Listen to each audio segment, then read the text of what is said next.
acknowledgement, but whatever. People thought Camila and I were like into each other. And that made me so uncomfortable, like disgustingly uncomfortable, because I was queer, but she was not. Mm-hmm. And it made me feel like a predator, essentially, because it's invasive. It made me feel like a predator because of the type of clips people would put together and the type of stories people would write and the type of stuff.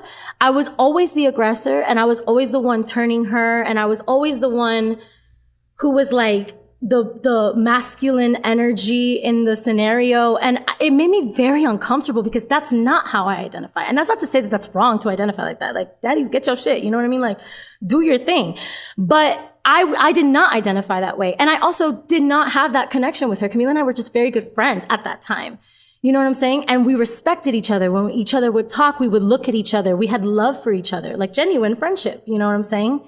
And in the Latinx culture, I don't know about you, but growing up, I was very affectionate with all of my friends. I was very, like, we would tell each other shit that, yeah, maybe you would think we were gay if you were listening over. Yes. But we weren't. You know what I'm saying? And that wasn't the interaction. So that actually made me so uncomfortable to the point where I to this day, hyperanalyze every connection that I have with a girl because I don't want to make them feel like I'm looking at them that way, because they're to this day convinced that that was real.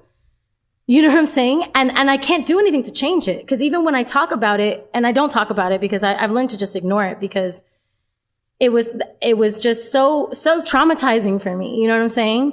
That it was like, I just chose to ignore it at a certain point, because getting angry to them would mean that it was real and validate it more for them. So I was like, okay, then I can't get angry or defend myself, apparently, because then that just makes it more real. Like, it really fucked with my head, because I was just like, I wasn't even comfortable with telling my parents about it. You know what I'm saying? Like, I wasn't even comfortable telling myself that I was queer, you know? And I didn't see Camila that way. So it just made me uncomfortable.